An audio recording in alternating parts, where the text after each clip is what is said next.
Okay, and now we're live. Now we're in. All right. The music is ended, and now we're in. So. Good morning, everybody. Hey, and welcome to our new episode of Saturday Morning Cereal.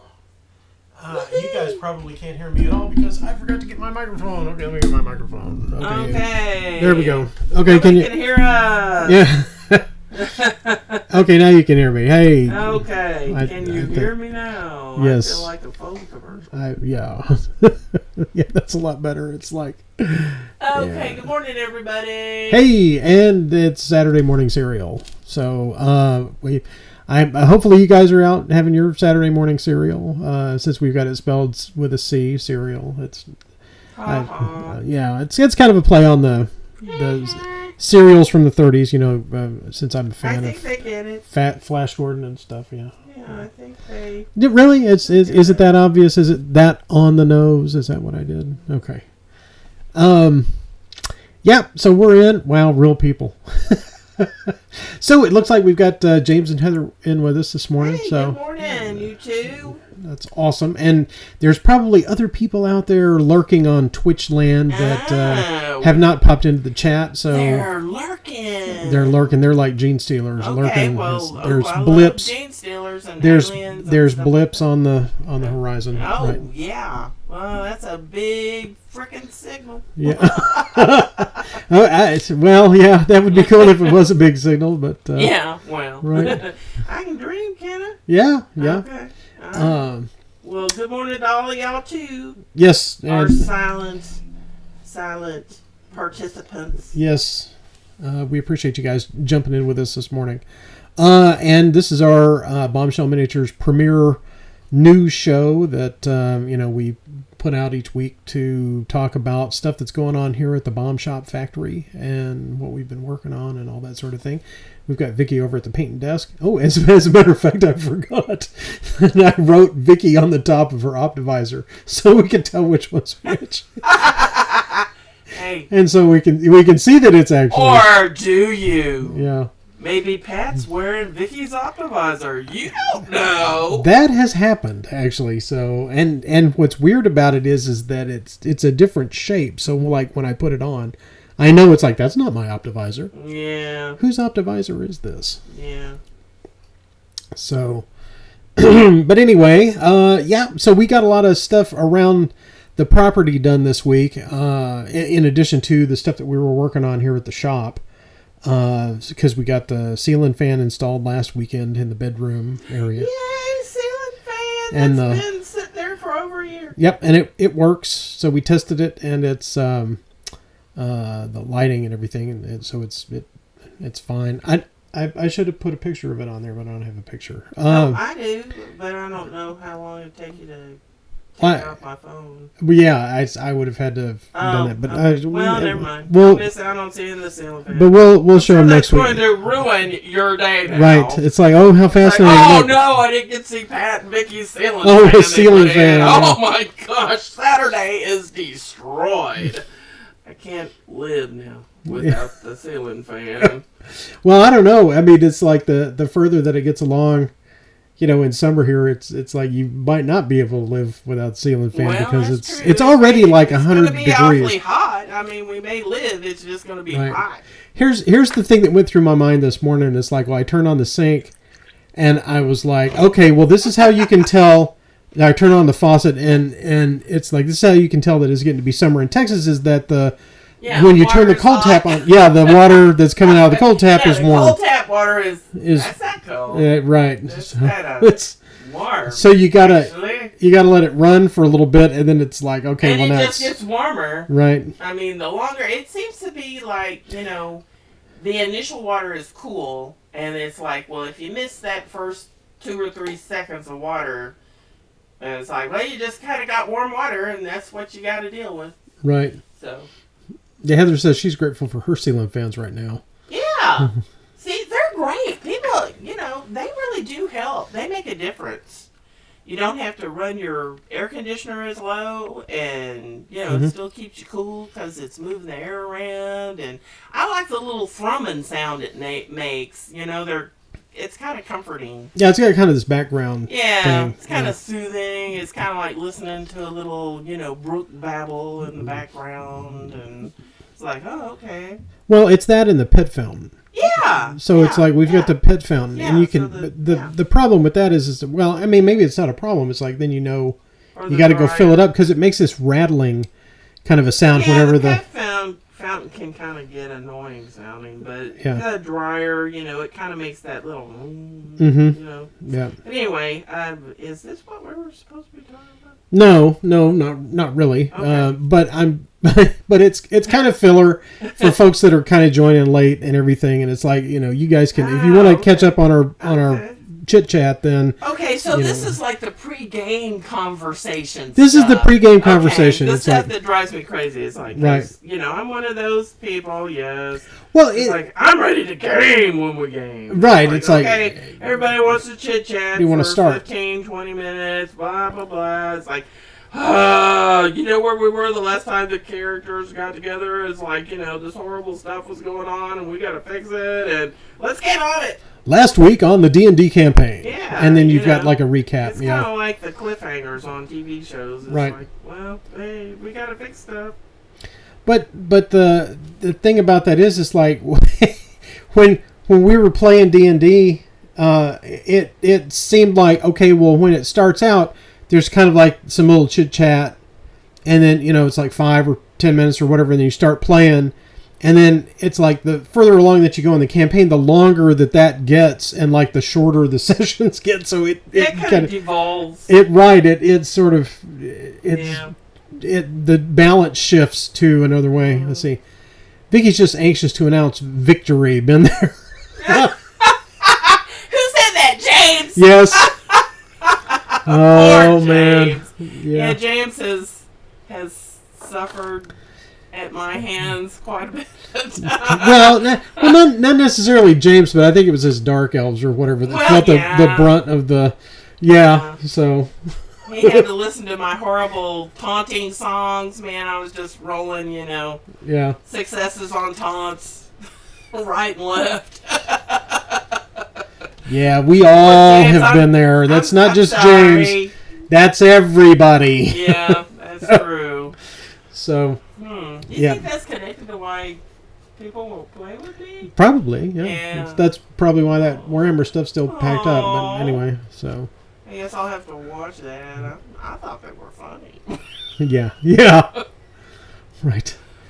Well, okay, so, just a little update on what's been going on here. It's like we got this little critter. Oh, like a couple of months ago. What a bad girl looks like? This is what a bad kitty looks like. Here's what a bad girl looks like. This is what we've been having to deal with. Is keeping her off the counter surfing and whatever. And since it's Catter Day as well. Yeah, happy Catter Day, everybody. Happy Catter Day. And, man, she is the most adorable little beastie, but, I mean, she is a rascal. Oh, my gosh, she is a rascal. And persistent. Yeah. And I guess that's why, good for her because Shastan's doing pretty good with her. They'll curl up and sleep together and they'll play, but she still annoys him because, I guess she just goes too far for them, and she keeps pestering them. Pestering them, and well, she's a kitten, so she's got unlimited energy. I mean, she just okay, well, I'm going to curl up here beside you, and okay, I'm grooming you, and now I'm just going to bite you. Yeah, and and he gets annoyed with that, and and Natiri, she just doesn't want her around her. She don't want to. She wants to play. Lulu wants to play with Natiri so bad, and, I know. And Natiri is just like, I'm not going to play with you. And it's ridiculous because it's like, okay, she knows that Lilu's not going to hurt her. Oh, yeah. And Lilu's she like knows she's flopping over on her side, like, hey, come on and play, doing everything she can with her body language and everything. Like, I'm not trying to hurt you.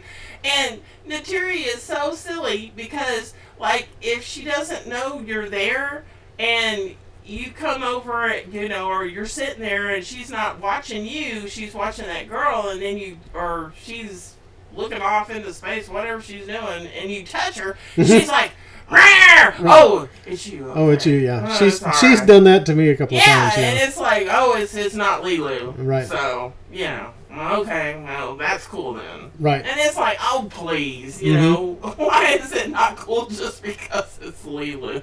Yeah. Oh, man, but anyway. So they still chase each other through the house and do all that, her and Shastan. But Tiri still, growls and swats at her and stuff. Now, I have taken to like putting their food dishes together, so they'll eat together. But then, if one of them finishes before the other one, then Tiri growls and stuff at her, and so we're still having to acclimate them. But I mean, other than that, she's seemed to I bought her this chew toy, and at first I was thinking it's like, well, she's not going to chew on this, but I mean, it's a but she does. She loves chewing on that, and so she's at the right age now. She's probably going to be teething for another couple of months, and so she's looking for stuff to chew on, and I don't want her chewing on the power cables or anything or my feet, like a Minoc. Yeah, right. Yeah, or your feet or anything else. Yeah, she seems to like to chew on my feet. Yeah, but apparently this chew toy is it's food safe rubber, whatever that is. I mean, it's designed specifically for cats to chew on, and it's made with catnip oils or whatever in it. So like it doesn't rub off or anything. I mean, it's always going to smell like catnip, and so I got this, I think it was like $3 or $4 on Amazon. And so I put that down for her, and I thought, she's not going to play with this thing. It's like anytime you spend money on a toy, they're going to like, I'd rather, play with a wadded up piece of paper than this actual cat toy thing that you got. But yeah, I put this down for her, and it's like, and she loves it. And it has these little, like, I guess little shoestring lanyards or whatever, because it's like a donut shaped thing. I'll post a link or whatever in the description if you guys want to check it out. But anyway, it's got these little lanyard things on it, and she'll actually grab it and carry it to different places in the house and play with it, and then carry it to somewhere else. So I've got to kind of keep track of it. It's like it's her prey. It is. So she loves that, and I got a couple of extra ones just because it's like, well, if it disappears or if she tears it up or something. But anyway. No, it's held up to her pretty well. Yeah, so. yeah. So. Yeah, but that's kudos to her. She's real, in spite of Natiri and being so annoyed with her, and Shastan kind of getting bent with her a couple of times. She's like, well, okay. Yeah. She just goes along and takes it all in stride. She's pretty laid back about everything. Right. So I also wanted to kind of remind you guys about the stuff that's going in the web shop. This month we've got the military team combo special, so I just kind of wanted to kind of remind you guys about that. And we were just talking about this earlier. It's like Vicky may put another one of these together before the end of the month. Well, some of the newer military figures we have. So. Right, and so we may post that like on Monday or something if I get the email put together. I'll try to get a banner done. Yeah. Between now and then. So we got that, and then we've got the ongoing. You get the free babe with your $50 purchase, or you get a free babe and a free sidekick with a $50 purchase. If you with a $25 purchase, you get the sidekick of your choice. So if you decide to jump into the web store and pick up a few things, just let us know which one of those that you want. Yeah, there's been a couple of people that have taken advantage of that, but they haven't told me what they wanted, so I just kind of looked at what they got and kind of tried to send them something along those lines. Yeah, something that kind of fit. Yeah. So, and then the other thing that we've got going on is we've moved all of the STL files. We talked about this a little bit last week. So you get 50% off of your order over at the My Mini Factory shop in the Bombshell store. And you want to use the coupon code. I've got that down at the bottom there where it says use coupon code Atomic May this month, and you'll get 50% off your order over at the My Mini Factory shop. And so what we did was we split out the STL files, so those are over there. And so if you, and I had a question. I had somebody contact us about this. It's like, well, hey, if I get $50 in STL files, do I get the free mini? And it's like, well, no, because they're two different websites. That's kind of why we split those up. So it's like, well, you can get the download files. And the cool thing about the My Mini Factory thing is, like, if you get STL files from us and like all the other creators and everything, those STL files are in your library and you can download them at any time, and it's kind of all in one place for you. So it makes it, kind of a cool one-stop shop sort of a thing. And I know that Heather had asked last week too, hey, if you had bought STL files from us before, can you have those added to your account over on My Mini Factory? And I figured out how to do it, and it worked. So so if you've bought stuff from us and you've ordered things and you want those added to your library over on My Mini Factory, just contact me at support@bombshellminis.com, and I'll be happy to set that up for you so that you can have those in your library on My Mini Factory. So anyway, so that's what we were doing on there, and that's our promos for May that we have, and then we may have some stuff that we'll go over next week. But we've been working on the Scout Ship Kickstarter some more. It's the project that doesn't end, I guess. The never-ending Scout Ship. Right. So Vicky put a bunch of boxes together. These are 18. She informed me these are 18 boxes and not 24 because I can't count. And so, so these are all the empty boxes that are set up to be filled with our next batches of Scout Ships. The home stretch. Right. Yep. So what we're going to try to do is, in addition to all of the parts that go into the ship kit, each one of these will get the 5 different stretch goals that were unlocked, which are like little kits in and of themselves that are extras and things that accessories that go along with the ship. So those will all have to be cast. So we've got 24. We've got another batch of 24. So we're going to probably break that down into 12 and 12, and then I'll run those molds starting on Monday. And so we'll have another round of Scout Ship kits, and then we're hoping that we can start casting the War Rocket, which is our last add-on kit that will go with this by the time that we kind of get the casting of all this stuff wrapped up. So Vicky's going to go through and inventory those orders and figure out what add-ons everybody got. I already did that. I just got to write them on the board. Oh, okay. Well, that's even better. So it's like she's got them all figured out. I just need to know what they're going to be so I can set those molds up. So, okay. So great. Yeah. So we'll take a look at that. Actually, I kind of need to photograph that that project board and kind of show you guys, you know, how that run, and maybe we can kind of document this last run of stuff. Yeah, that's a good idea. It's like here's all the stuff that we've been dealing with over the last year, kind of as a step-by-step thing, and that would be kind of a cool thing to sort of show in the mornings. It's like That'd be kind of neat. Here's what we do all week, you know, and maybe like a day-by-day thing. Oh, and I just want to say one of the boxes that we just sent off in this last batch that we're wrapping up before we got to the final War Rocket batch. Mm-hmm.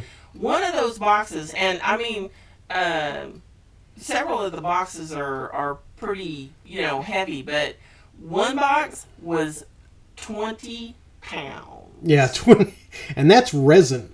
Okay. 20 pounds worth of resin castings. So I mean, there was all kinds of stuff in there. That was a lot of stuff. And lots of it. Yeah. Well, it looks like Dave's jumped in this morning. So, hey, Dave. Morning. Glad you could join us today. I hope you've got your coffee and you're all set to do hobby stuff. Cool. So we're just talking about where we are this week on the Scout Ship Kickstarter, kind of going over some of that stuff. I don't have any pictures to show you guys of the progress on the War Rocket yet, but I'll probably get some of those next week because I'll have some more time to get in and do some screenshots of the digital engineering that I have on that. So those will be coming soon, and I'll probably do another Kickstarter update on that. Let's see. Vicky's got some stuff that she's going to talk about on the Counterblast Savage Worlds. Oh, are we up to that? Yeah, we're up to that. Why are you? You're still doing paint and stuff. Here, let me just kind of. Okay. Well, it's okay. It's not. I mean, do what you do. Hang on just a second. Sure. Okay. But 1 moment, please. that's what I should have put up there as a graphic. So, did we kind of blow through that other stuff too fast for I you? guess so. Yeah. Man, I didn't realize. Yeah. It's like you need some little, some of that music. I need to stretch. What is music that like Jeopardy stuff? Yeah. Hang on a minute. Right. Okay. Hang on. Okay, let me get my pictures going. Okay, I actually made two graphics. Count them. For this week, some of the sneak preview stuff. We got the first one? The first thing is you're talking about the powers of the deep. So last week, we talked about sort of an overview of like what are the powers of the deep, and how does that work as a setting rule or whatever. Yeah. So this week I thought it'd be kind of fun to talk about a little bit, because this is by no means finished. It's still all inclusive. I mean, right. There's more to it than what you're seeing. Right. It's like a little sneak peek in there. Yeah. It's a summary. It's like a synopsis thing. I don't know. Go ahead. Vignette. Okay. Okay. All right. So for Powers of the Deep, one thing, I don't think I've mentioned this before, and this probably bears mentioning. Counterblast, for the Savage Worlds, the book we'll be putting out, you'll need the Savage Worlds core book, and it'd be handy to have the Savage Worlds sci-fi companion. Right. And I'm really, really, really, really excited and waiting for them to, I think they're putting out a new, like a revised thing of that's going to be kind of like the core book that they put out. Okay, well they just ran the one for the Supers companion. Okay, so what it is they've got the core rule book, and then they put out these companion books that have like more detailed traits. Do they call them traits? Edges and setting rules and edges. Well, yeah, and all that stuff. For like these different genres. Okay, so like before, when they did that, they had the fantasy companion that was all like, well, here's like a bunch of fantasy stuff. Okay, that kind of fills out more information than the book, than the core book. And then then they put out the sci-fi one, which is the one we're waiting on. Mm-hmm. And then they had like a Supers companion. Mm-hmm. Okay, well, they just ran the Kickstarter project over on the Supers companion, and so I think it wasn't really a Kickstarter. It was like a Bookstarter, like I can't remember what they called it. They have like a little catchphrase thing for it, but they ran it as a pre-order on their website. Okay, and so that wrapped up, and we're just waiting on the printed books to come in from China or wherever they've had them printed, and so but they haven't announced what the next companion book is going to be yet. Oh. Okay, so, but I'm thinking that it's like, well, since they just did the Pathfinder thing, would they really do the fantasy thing next, or would it be like the sci-fi thing? So it's all speculation at this point because they haven't announced it. Okay. So, well, all I'm saying is, Dave said that they just wrapped up the Fantasy Companion Kickstarter a couple of weeks ago. So I didn't even see that. But anyway, okay. So, but you'll need you'll want the sci-fi companion for Counterblast. I mean, this has been built with the current one. Right. So, I guess what I'm trying to say is if they put out a new sci-fi companion where they update it or whatever they're going to do, for the before we put Counterblast out, then I'm going to go back and look at that and see what kind of updates I need to do for that, and it'll use the most current version of it, version of the sci-fi companion. Right. So anyway, moving on. Most the way Savage World's powers are done, they kind of pared it down pretty. They're trying to make everything as simple as possible, so it's fast, furious, and fun. And so, like, in D&D, you'd have like fire bolt and electric bolt and frost beam and whatever they have, But in this, they kind of do it like, well, they have a power that's bolt or blast or things of that nature, and then you decide, well, I want mine to have be cold or be electrical, lightning, and fire or whatever, and those cost you your new powers slots as you get them. So, but pretty much all the core powers, or the powers in the core book for Savage Worlds, are available in Counterblast.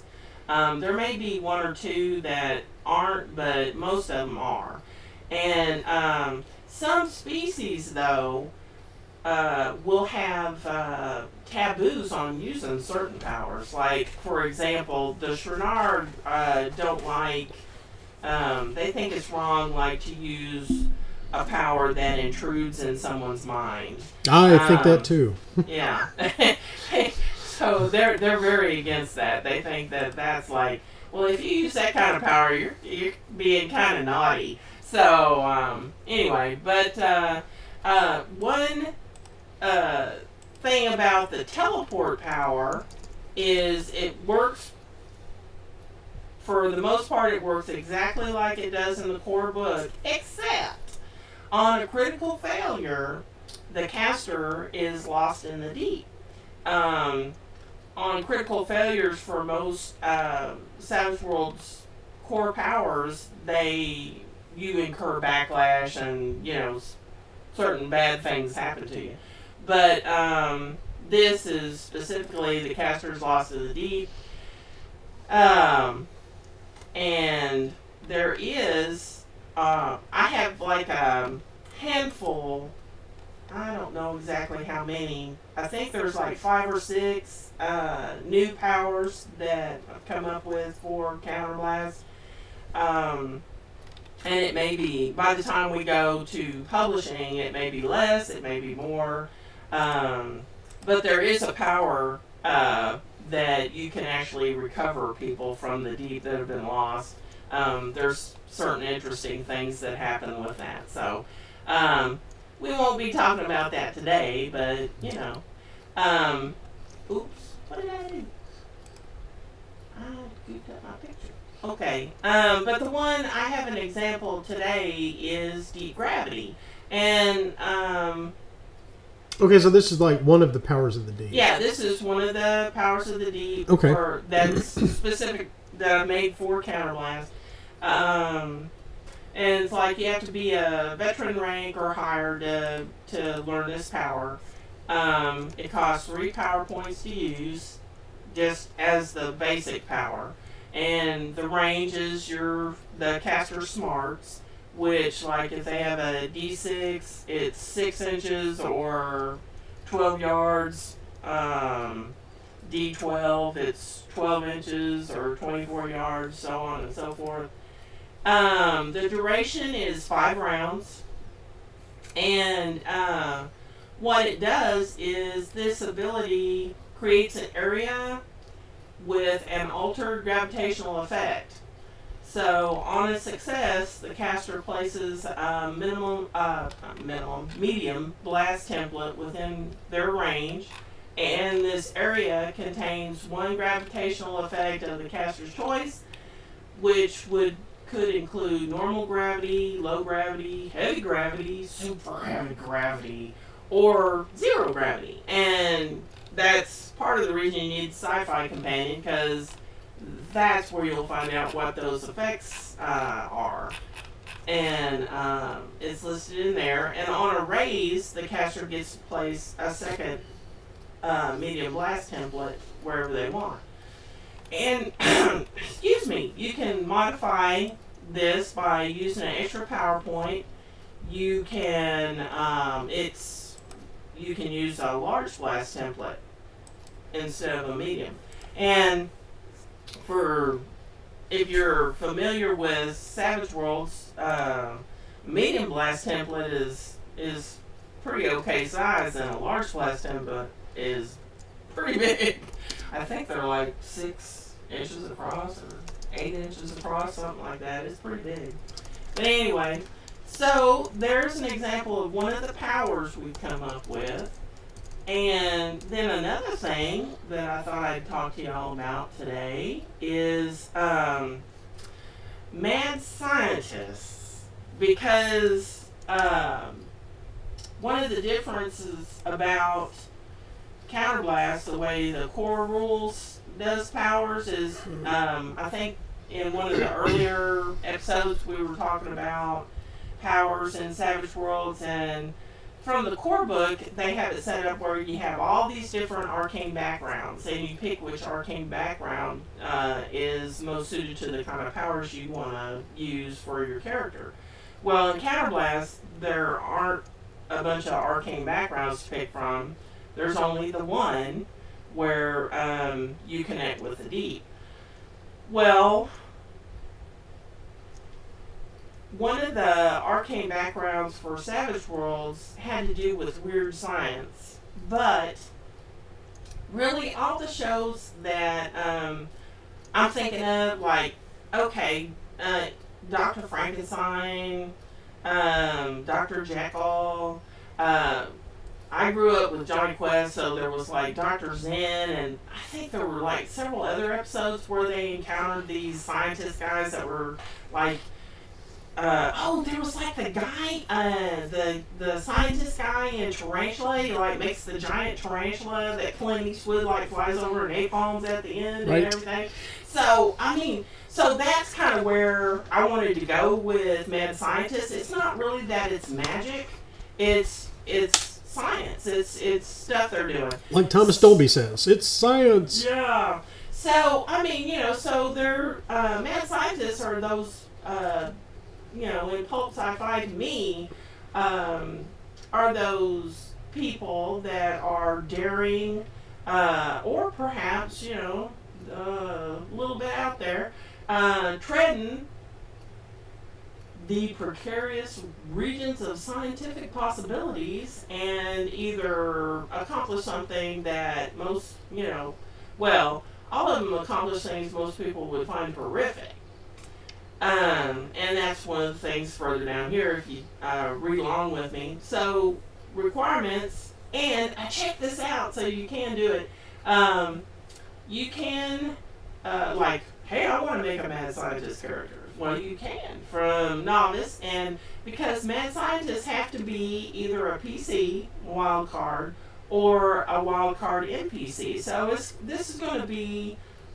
It's not going to be like an extra character. It's going to be, this is going to be a character that's kind of prominent in the game, either an adversary to the PCs, or maybe it's somebody that the PCs know that kind of, they're doing some experiments and stuff gets away from them and they get in trouble and the PCs have to go help them or something.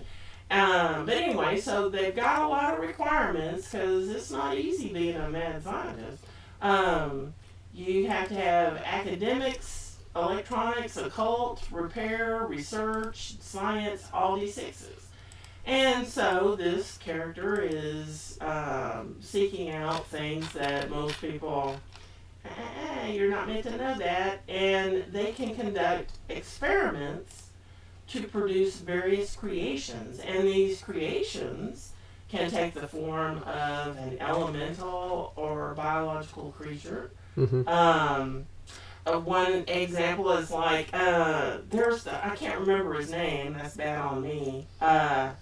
But like in Johnny Quest, there's an episode with the invisible monster. Y'all remember that one? That's like one of my favorite episodes. It's kind of like the id monster from the Forbidden Planet. Yeah, it kind of is. And that scientist guy, he was like, messing around with some molecular energies and stuff like that, and it got away from him. And then I guess he ended up, it got him, but then they show up and they kind of put a stop to it. But, so it's something like that, or it could be a robot.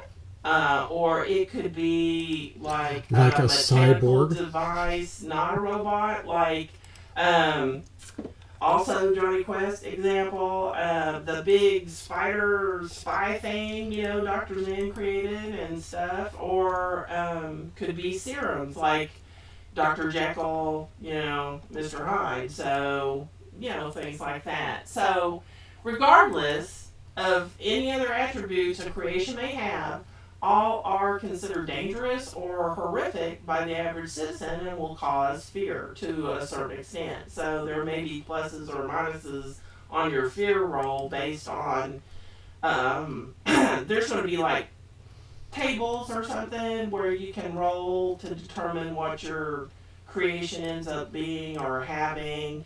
Or, it may be something like, hey, you can, if you've gotten an idea in mind of what you want the creation to be, you can just kind of set it out like you want. So, but they all cause fear. And in the case, well, I put a note down here, in the case of the serum, whatever happens to you or the person that takes the serum, whoever that is what causes fear. So, anyway. So that's kind of, and these things, this is going to be, it's like, well, how do you become a mad scientist? Well, you take a professional edge mad scientist, and then you have to meet those requirements. So that's how I'm thinking that's going to work. Well, that's a pretty cool overview of that. So, and like Dr. Zardov is the character. Yeah, okay. So see Dr. Zardov. See, he's a mad scientist, and he's kind of our Darth Vader type mad scientist because he's that kind of archetype. You know?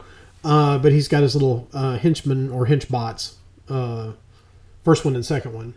Yeah. So that's kind of a good example of like, well, how we're taking our, counterblast stuff and, kind of filling out the, what you're doing with the mad scientist with that. Like, he's that kind of guy. Yeah. So, cool. Well, that's an interesting look at that. So, well, thanks. Yeah, so thanks for putting that together to kind of show us.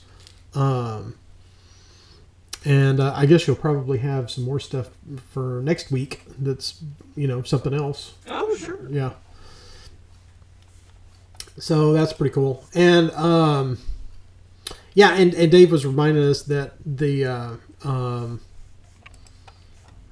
Fantasy Companion just wrapped up. So they did actually do the Fantasy Companion next. I had forgotten about that. Okay. So, because that just wrapped up as the book starter thing that they had over on their website. Mm-hmm. So, and I was looking at that and I thought, well, was I going to back that or was I not, and all this. So I decided it's like, well, I'll just wait and I'll grab a copy of it or the PDF or something, whenever they make that generally available.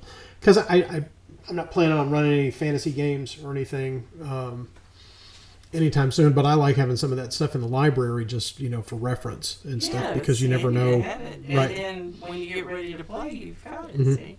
We just got our Pathfinder stuff because we got the book and the companion and everything, but I still need to download the PDFs. So we've got Pathfinder for Savage Worlds, and I kind of want to look through that. Yeah, that'll be interesting. Yeah, and kind of check out what... how that's translated over, and they've got it kind of split up into two books because they've got like the core rule book, and then they have the Pathfinder Companion. And so Vicky and I were talking about that before the show, and we're kind of wondering, it's like, well, is it kind of like, they put like player stuff in one book, and then it's like, well, then the other book's got like rules and the GM stuff and whatever. I don't know.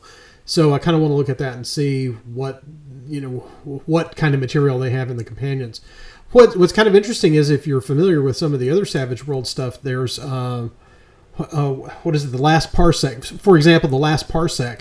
They have That's got interesting stuff, too. Well, it's got some really cool stuff. Yeah. It's a cool setting. Yeah, but when you look at like their little core book, they've, like at the beginning of it, they have like a little player section on it where it's like, well, here's how to make a character. And, here's, what you need to kind of build your thing and like new edges and, whatever it is for that. But So what they did was they kind of split that section off and then published like a separate PDF of just that and kind of labeled it, the player's companion or whatever, or, player book or something, So that way you can just get that part of it and you can still put your characters together and everything, but you don't have to have like the whole book or something. So I don't know if they did that with the Pathfinder because I haven't gotten to look at it yet, but they had, there's some cards and some cool things that came along with it. And speaking of role-playing games, I kind of wanted to mention too, that I saw a notification this week. I think Joseph Wolf put that out there. He posted it over on ReaperCon or something, that, they're putting out their own role-playing game. I think they're gonna run a Kickstarter for it, and I don't know. I don't think it's already launched. It may have launched. I haven't seen it, but I did see the notification, and it's called Dungeon Dwellers, and I don't know if it's based on like 3.5 thing, like open source, or if it's like a 5th edition thing, or what. But they're coming out with their role-playing game, and I guess it's going to have all of their setting stuff in it for, like, everything that you see at ReaperCon and that kind of thing. So I'm kind of looking forward to seeing how that's set out, because I know that Ron's been talking about putting that out for like 20-something years. He's had that in his mind. He's happy. Yeah, I'm sure he's pretty excited about that. So I'm kind of looking forward to seeing how that develops and how it's going to turn out, because it's been a long time coming on that. So it should be really cool. Let's see, what else have we got going on? Hey, I've been working on some more digital engineering stuff. So in addition to stacking up all the things that I'm going to need to do on the War Rocket, Vicky told me, I guess it was last week, that we've sold out of Mekkus aggressors, right? And the metal ones. We sold out of a bunch of Mekkus stuff. Well, I understand that, but I think somebody had just ordered the last pack of those that we had. Oh, yeah. Well, and so I thought, I was going to kind of redesign those a little bit and kind of put them out anyway.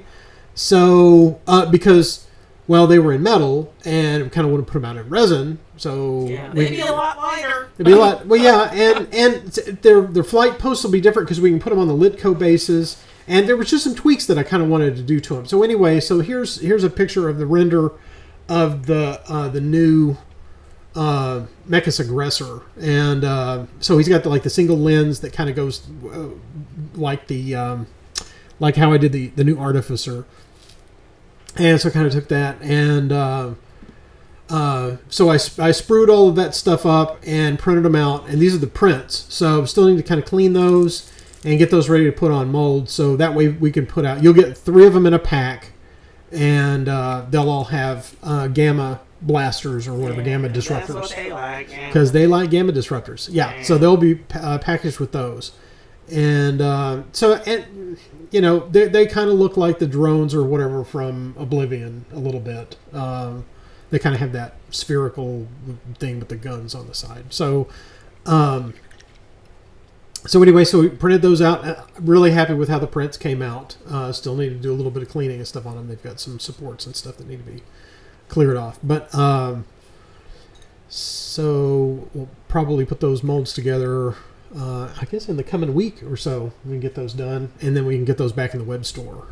So then I kind of took that concept and I went on with the Defender. So here I've kind of moved over, because the Mekkus are supposed to be modular and stuff anyway, and I wanted to carry over those design elements that we had from those robots. So like the little artificer head, I kind of turned that into a turret, and so he's got like sponson mounts or whatever on there for the gamma disruptor cannons.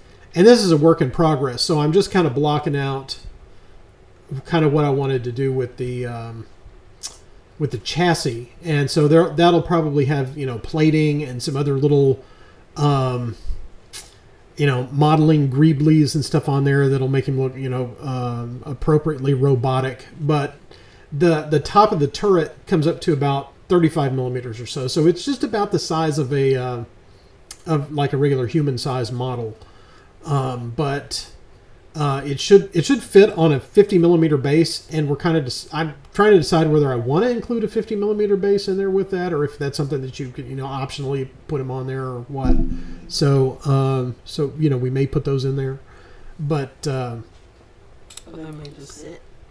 Yeah, or it'll just sit on the table. I mean, just fine. Yeah. But there's a lot of folks that are like, well, I need to know how much of a base it's got, for template things or whatever. So, but anyway, so we may include that along with it. But anyway, so I'm kind of working out, kind of how I want the attachment point for the turret to sit on there, like where his little head is, the lens eye, and all that. So I'm still working on that. But anyway, there's kind of a sneak preview on that. Let's see what's going on over here. Let's see. Dave says that he grabbed up a pile of Mekkus in metal last year, but he's looking forward to the more modular resin ones. Yeah, so hopefully that'll kind of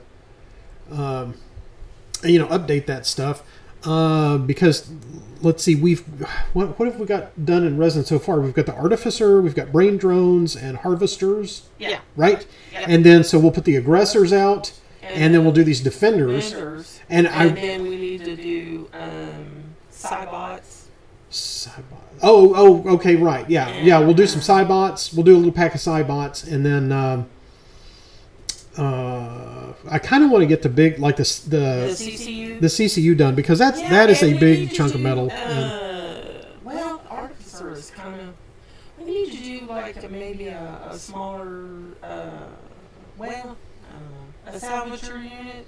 But the Artificer kind of does what the Salvager does. Yeah. Well, I'll look back through the force list, and we'll see, what we need to do to kind of fill that out. But that way, it will have most of the basic troop types represented. So it's like, well, so you get a couple of packs of those. It's like, well, you can fill out a crew, a Mekkus crew pretty easily with that. Yeah, we'll have to do. I guess we'll end up eventually doing a Seeker too.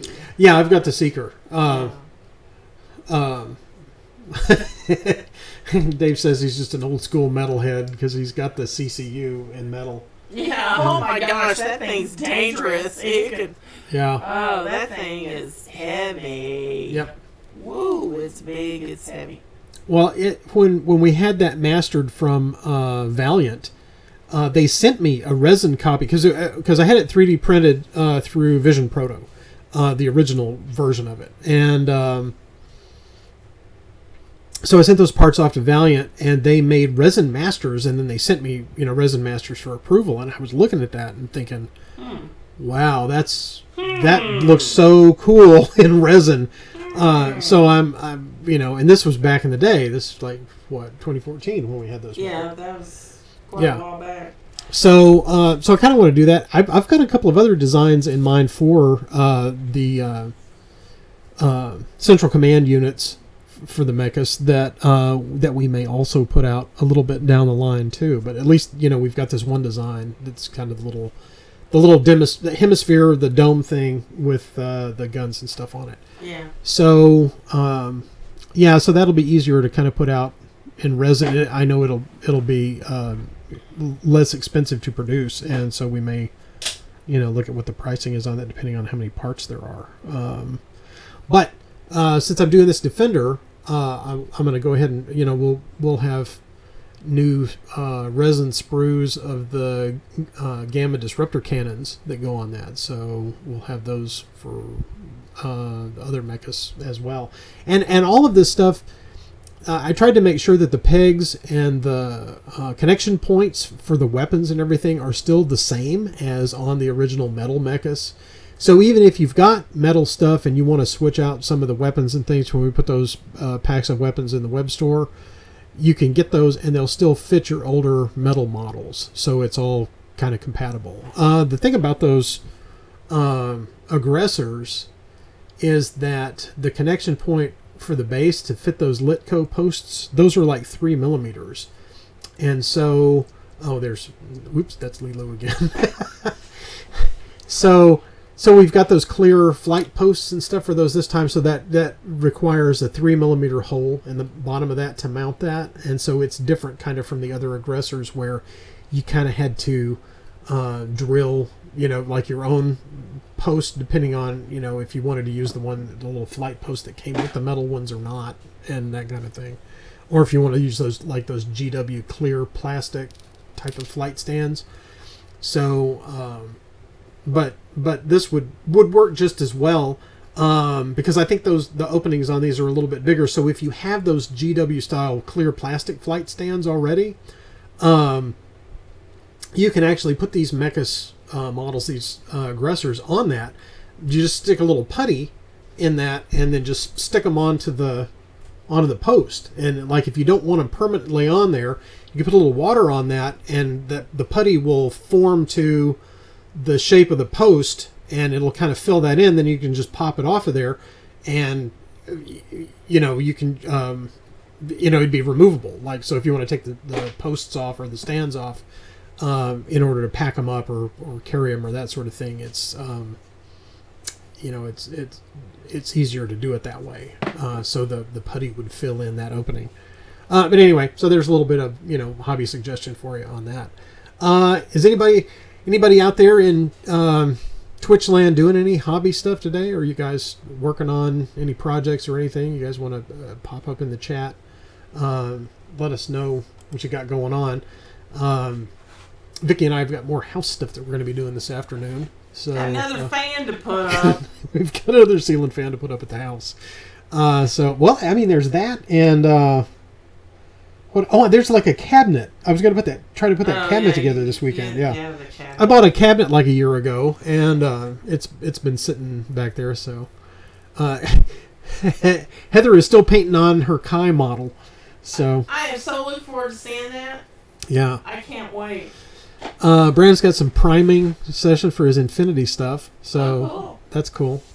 Are you primering that with that Style & Res primer? Because that's awesome.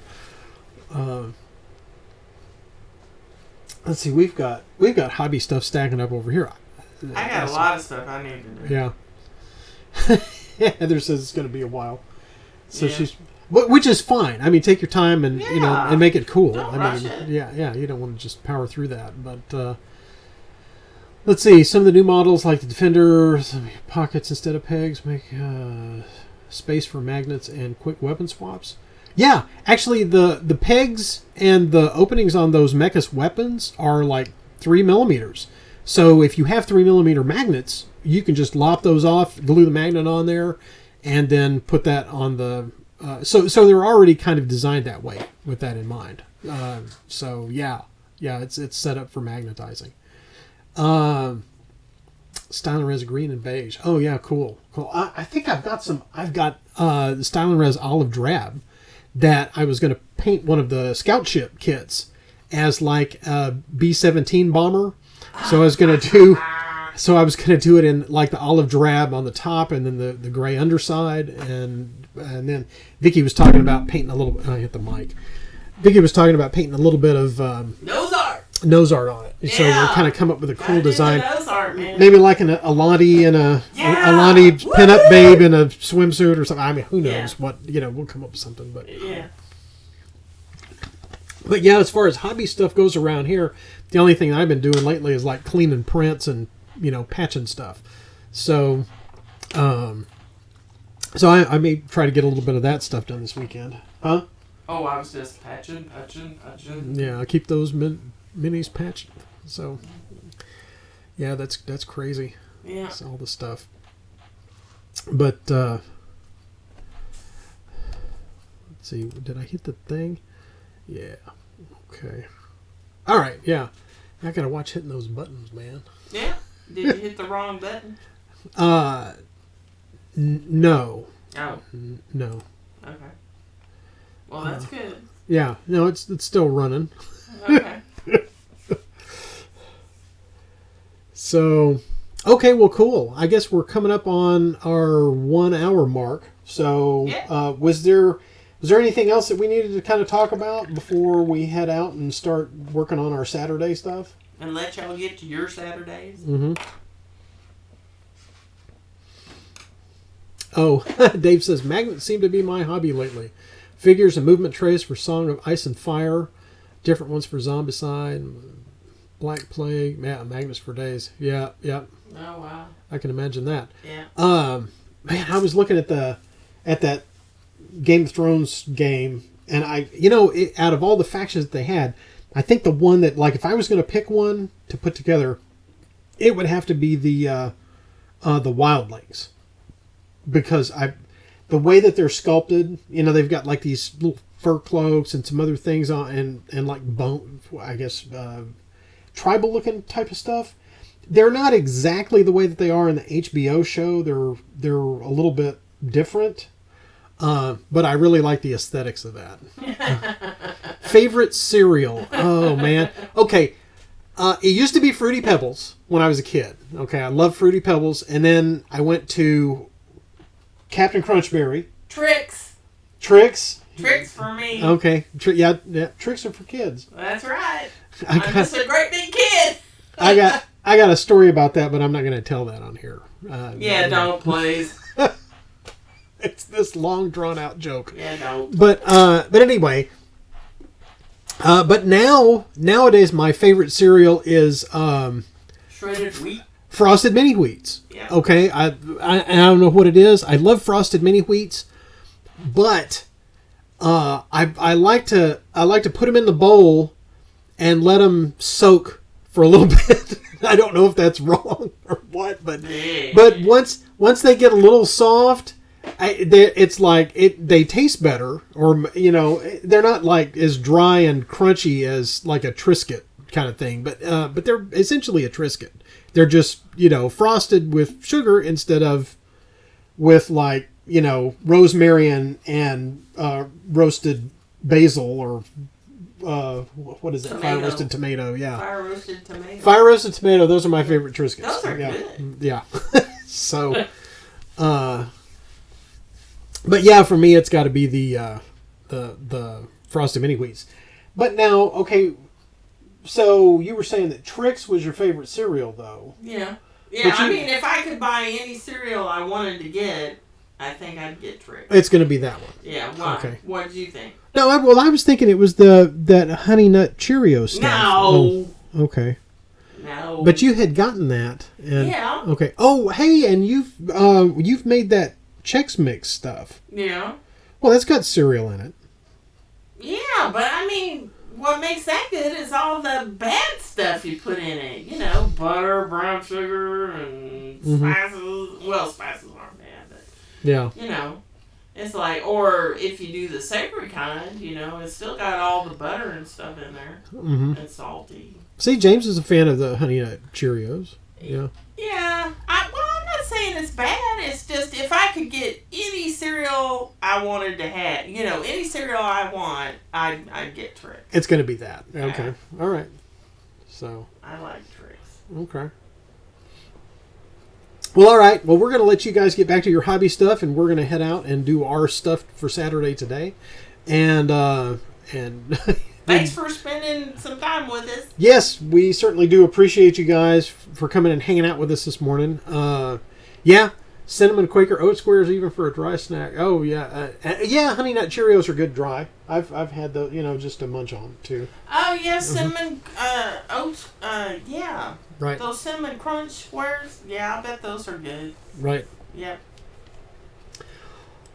Well, all right, everybody. We're going to let you guys head back to your Saturdays, and we're going to get back to our Saturday stuff. So keep hobbying, and we're going to work on some more stuff this week that we'll be able to show you next weekend. So we certainly appreciate you guys jumping in and hanging out with us this morning and chatting and everything. It's a lot of fun, and we certainly do like bringing you guys the news like this, and being able to communicate with you, over the chat. So.